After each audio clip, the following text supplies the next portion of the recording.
بسم اللہ الرحمن الرحیم۔ ناظرین، میں خالد بجوری پورم خوش وطن کے ساتھ حاضر خدمت ہوں۔ ناظرین، میں آج پورم میں بات کروں گا جو کراچی میں بلدیاتی الیکشن ہوئے اور اس میں جس طرح جس دھاندلی کے ساتھ پیپلز پارٹی آگے آ گئی، جو میری جماعت اسلامی ان کے اوپر الزام لگا رہے ہیں کہ یہ کون سا فارمولہ ہے کہ 155 سیٹیں ایک طرف ہیں اور 193 ایک طرف ہیں۔ اور دیکھیں، پی ٹی آئی کی اور اسلامی جماعت اسلامی کی ملا کے ان کی بن جاتی تھیں 193 اور پیپلز پارٹی کے ساتھ ہی 155۔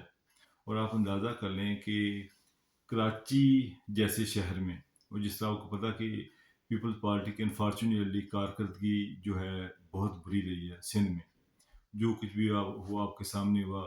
کس طرح آپ کو یاد ہوا کہ ایک جب ٹرین مارچ کیا تھا انہوں نے بلال بھٹو صاحب نے، تو وہاں پر ایک بوڑھی خاتون نے کہا تھا کہ ہمیں 500 روپیہ دینے کا وعدہ کیا تھا، وہ بھی نہیں دیا۔ تو جس صحافی نے یہ خبر بریک کی تھی نا، اس نے یہ کہا بھی تھا کہ یہ مار دیں گے، تو بعد میں اس کو مار دیا گیا تھا۔ یہ بات یاد ذہن میں رکھ لیں۔ تو یہ وہ ہے اصلیت ان کی پیپلز پارٹی کی۔ پیپلز پارٹی کی کارکردگی صفر تھی، اسی وجہ سے کراچی کے لوگوں نے جو ہے مینڈیٹ دیا جو ہے جماعت اسلامی کو۔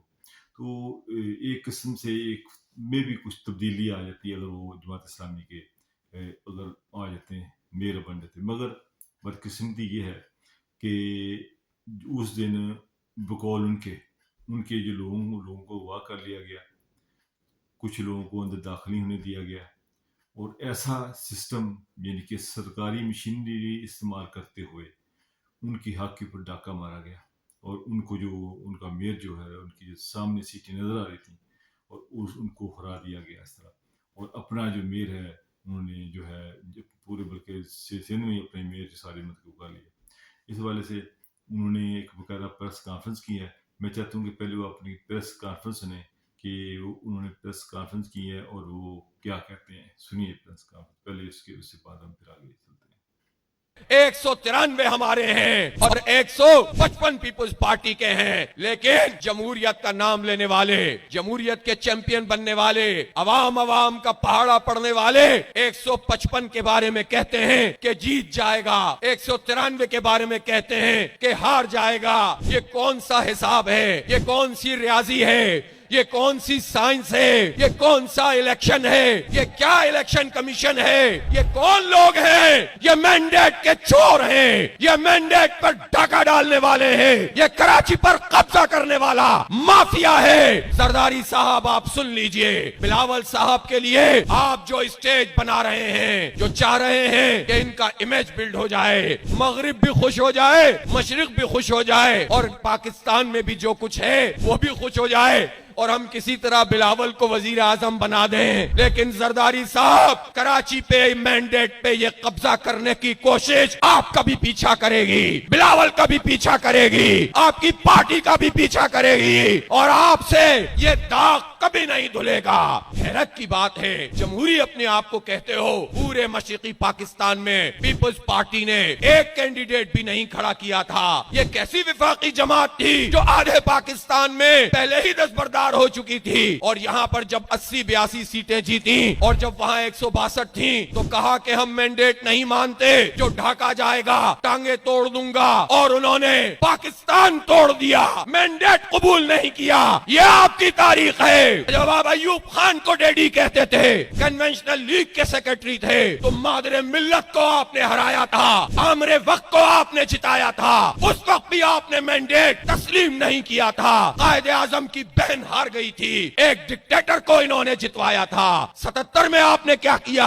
آپ نے الیکشن پہ دھاندلی کی، جان محمد عباسی لاڑکانہ میں موجود تھے، آپ نے ان کو اٹھوا لیا تاکہ اناپوز آپ جیت جائیں۔ آج بھی آپ وہی کام کر رہے ہیں، آج بھی آپ بندے اٹھا رہے ہیں، کل بھی آپ بندے اٹھا رہے تھے۔ جیت آپ نہیں سکتے، کامیاب آپ نہیں ہو سکتے، تو فاشزم اختیار کرتے ہیں، اب بھی قبضہ کرنے کی کوشش کر رہے ہیں، اب بھی لوگوں کو جیلوں میں ڈال رہے ہیں، اب بھی لوگوں کو لاپتہ کر رہے ہیں، اب بھی کراچی کے واضح مینڈیٹ پہ ڈاکہ ڈال رہے ہیں۔ جی ناظرین، یہ بھی آپ نے پریس کانفرنس سن لی، جس میں جو ہے میری جماعت اسلامی جو کراچی وہ ساری آپ کو بتا رہے ہیں کہ کس طرح انہوں نے ان کے حق پر ڈاکہ مارا، جن کی 193 سیٹیں تھیں پی ٹی آئی کی جو ہے سیٹوں کے ساتھ ملا کے، اور ان کی 155 تھیں. یہ وہ بتا رہے ہیں کون سا یہ فارمولا ان کے پاس ہے جس کے تحت 193 والا ہار گیا، 155 والا جیت گیا، اور کس طرح انہوں نے ان کے کتنے ممبران کو جو ہے کس طرح ان کو کیا. پر یہ تو ہماری ایک تاریخ ہے. آپ کو پتہ ہے سینٹ کے الیکشن میں کس طرح پیپلز پارٹی نے خرید و فروخت کی تھی سنجرانی کے دور میں، کس طرح انہوں نے اپنا جو ہے وہ بنایا تھا اپنا چیئرمین سینٹ. تو پیپل پارٹی کی تو خیر یہ تاریخ شو کرتی ہے نا خرید و فروخت میں، جو آگے جس طرح کے الزامات بھی لگتے رہے. آپ نے سنا بھی ہوگا الیکشن میں، سینٹ کے الیکشن میں، جب ان کا بیٹا جو ہے یوسف زرقلانی کا بیٹا، جن کی ویڈیو بھی وائرل ہوئی تھی جس میں وہ کہہ رہا تھا کہ اتنے کام آپ کو ٹھیکے دیں گے، 5 کروڑ وہاں سے بچ جائیں گا، 5 کروڑ آپ کہہ دیں. ایک باقاعدہ ویڈیو بھی وائرل ہوئی تھی. انفارچونیٹلی الیکشن کمیشن جو ہے وہ تو ایکشن لیتا نہیں ایسی چیزوں کے اوپر. یہ وجہ یہ کہ چیزیں چلتی ہیں. تو انفارچونیٹ ہے کہ ہمیشہ یہ حکومتیں گرائی جاتی ہیں، بنائی جاتی ہیں، سینٹ میں بنائے جاتے ہیں. ہر جگہ یہ جو ہارس ٹریڈنگ چلتی ہے، اس کے لیے کوئی خاص قانون بھی نہیں بنا چکے. یہ قانون بنانے والے لوگ ہیں، اور یہ جتنے بھی جو قوانین پاس کرتے ہیں وہ ہمیشہ اپنے ہی حق میں زیادہ کرتے ہیں، کیونکہ ان کو کوئی بادر نہیں کرتے کہ قوم کے لیے انہوں نے کیا کرنا ہے. تو یہ جو بھی الیکشن ہوا کراچی کا، یہ نہایت ہی جو ہے زیادتی کی گئی. جس طرح ان کے ساتھ جو پریس کانفرنس میں وہ فرما رہے ہیں کہ ہمارے ساتھ جو شروع سے جب سے الیکشن ہوا کس کس طرح جگہ پہ دھاندلی کی گئی، کس جگہ پر ان کو پریشرائز کیا گیا، سرکاری مشینری کا استعمال کیا گیا. پر دیکھیں جی یہ وجہ ہے کہ کراچی آج تک ترقی کیوں نہیں کر سکا. وہاں کے چند ایک بڑے لوگ ہیں جن لوگوں نے سندھ کو یرغمال بنایا ہوا ہے. آپ کو یاد ہوگا کہ نقیب شاہ کا قتل ہو گیا تھا، آج تک اس کا کوئی بیچارے کو کچھ نہیں اس کا ہوا. اس کے والد صاحب حالانکہ ڈی ایس پی تھے، اور جس کے پولیس میں وہ ایک اور لڑکا جو اس کے والد صاحب سے ڈی ایس پی میں اس کی بہن کو چھڑا تھا، وہ ان کا نام بھول گیا. ان کے ساتھ پھر کیا اس لڑکے اس کے بیٹے کو مار دیا گیا جو کہ اپنی بہن کی ضرب چاہنے کے لیے اس نے بحث کی تھی کراچی کے شاہجی ہوئی. تو ان کو پھر دیکھو ان کو بھی ملک سے باہر جانا پڑا، اور ان کا جو بندہ وہ بھی بری ہو گیا. اور شرجیل میمن اس کی آپ کو پتہ ہے شراب کی بوتل اس کے بیڈ سے پکڑی گئی. چیف جسٹس آف پاکستان صاحب کا نثار صاحب انہوں نے پکڑی تھی، اور اس کا بھی وہ جو شراب تھی وہ بعد میں شہد بن گیا تھا. انفارچونیٹ ہے کیونکہ سندھ میں جو چیزیں ہوتی ہیں یہ ہوتی آئی ہیں، اور ان کا مقابلہ چند ایک وڈیرے ہیں، اور ان کا کوئی مقابلہ کر نہیں سکتا. جو بھی ان کے آگے سر اٹھاتا اس کو جو ہے نا یہ نشانی بدلا دیتے ہیں، آگے سے سسٹم چلتا ہے.